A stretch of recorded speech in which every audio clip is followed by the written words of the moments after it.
If I'm trying to get free, I'm gonna get free however I can get free. I'm gonna vote, I'm gonna hunt, I'm gonna train, I'm gonna fish, I'm gonna protest, I'm gonna work, I'm gonna do everything it takes for me to achieve freedom, and that includes voting. We have a statewide election going on in Georgia where we pick our governor, our lieutenant governor. We vote on a few amendments like a forestry amendment we have. There's a homestead exemption for people 65 and older.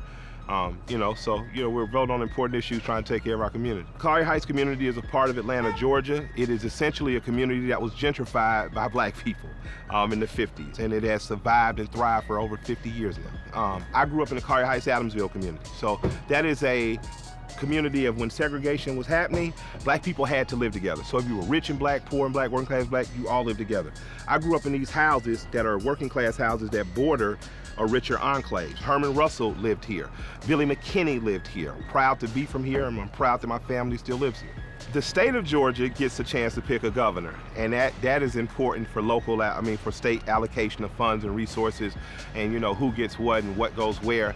But locally, it's why voting is important. So before you ever get to what your governor controls, what your city controls, and those statewide amendments locally. So you take something like the 65 and older homestead exemption. That's going to give people who live in this neighborhood. This neighborhood is a 65 and older neighborhood. So these people that are being priced or pushed out or gouged out by gentrification, by property values going up because their neighbors are moving in, will get some tax relief.